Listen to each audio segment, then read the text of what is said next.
see, we've got another project. We are calling this one Krusty Krab, Mr. Krabs, just because it's kind of looks like him, and it's very crusty. So a couple of things we're going to do on this guy. It's got a transfer case issue, so it needs to be rebuilt or replaced. I'm going to see if I can get a lower mileage replaced one. Needs some brake work. Brakes are pretty soft. Needs a lot of things, but it's a super high miles old Jeep, so needs tires and needs some floor patches. We might give it rock sliders too while we're doing that. So just a lot to do on this guy, but I'll give you a quick little grand tour here. So as you can see, it's red. The tires are primo, not down to the steel bands yet. You know it's a good sign when you're buying a crusty old Jeep that's got, you know, faded paint and whatever, and then one of the lug nuts is missing. But very, very rare, the spare tire is actually intact still. We don't know how or why, but it is. We've got this really fancy teal floor mat that came with the truck here. The floors actually under the quarter panels aren't as bad as I've seen. I crawled underneath there already and you can't see through there, which is a good sign. But the floors in the front underneath the feet for passenger and driver are pretty bad, as one might guess. Again, also mystery missing lug nut here means it was probably very safe when it was driving. We'll do a quick interior inspection here. We have the deluxe steering wheel option here. Very fancy. As you can see, this thing's got like an immaculate amount of miles on it. Probably can't see that actually, but it says 333,000. I don't know. Could be a little high. But we got manual door handles, manual windows, manual mirrors, so those are reliable. We got a little bit of a saggy headliner. We got some seats that could use a little cleaning, but otherwise it's in fairly good shape for being 25 years old and 300,000 miles. So we'll see what we can do with it. Like I mentioned, first things first, probably just gonna try to get it mechanically right before we try to do any body work or fix any floors or anything like that, because it's kind of a moot point doing all that if it doesn't drive. So we're gonna go ahead and start with taking down the transfer case. Okay, so up first we're just gonna take off the drive shaft. We got 1, 2, 3, 4 bolts there. They look fairly small, maybe like 3/8 or something, or 5/16. I'll go grab a socket and take those guys off, and then we'll take the drive shaft out.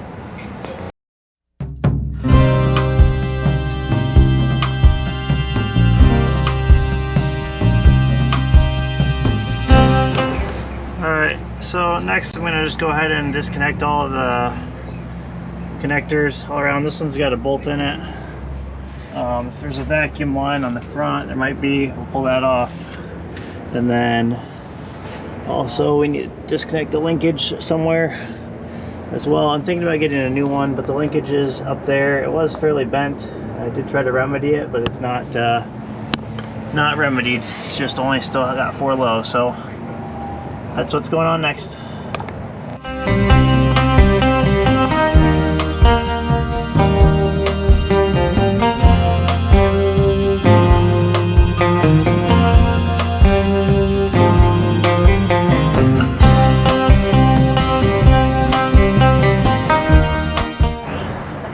We also want to disconnect the front drive shaft, which has 4 bolts around here. We're going to try to get those off real quick. Okay, with some persuasion and heat, I was able to get the bolts out. There was one here, don't know what that is, and then there was 2 on that side. One looked like it might have been threaded into that sleeve, and the other one into the frame rail like it's supposed to be. But transmission cross members out.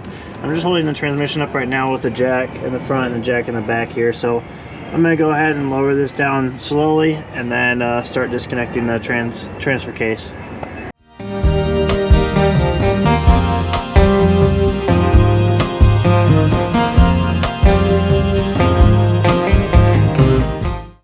Okay, so I've been working on this a little bit. We got the transfer case out. Basically there's 6 bolts around here that are real hard to get to, or nuts. One of them did take the stud out. The rest of the studs remained in. You'll need to probably take your linkage off of there, and then yeah, take off transmission cross member, which I think you saw me do before the camera died. That's the rear drive shaft. That will go on in a little bit as well. We did find a junkyard transfer case, which I have under here, and that is going to go up soon. There's a couple things we need to do. You'll probably also need to do one, gasket. You probably just want to make one out of silicone if you can't find one. Second, these bolts here that are broken off in the body, I'm gonna probably just cut these off and weld on some studs. This one's fine, and there's one on the other one that's fine, but there's two other with that same situation. So that's what's going on next.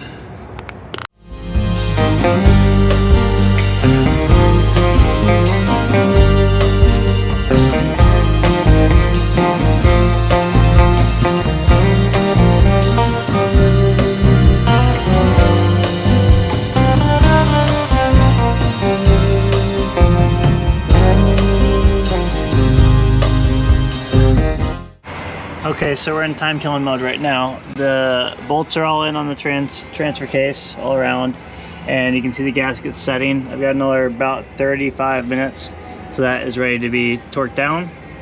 I also want to, in that time, go ahead and take care of this stud here and get something welded on, and then check and make sure my other fastener will thread in there nice and easily.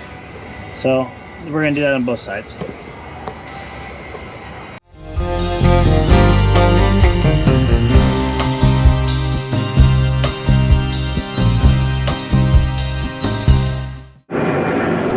So going in next, we got our new transmission brace. That's not our transmission mount. That is not missing a bolt, so that should be much better. You can see this one's seen some action. So what we'll probably do is we'll jack up the back of the transmission, put this guy together, put the cross member under, put the exhaust thing back on, and then we'll bolt it all up. And from there, we'll put the drive shafts in and hopefully put some fluid in and give it a test drive.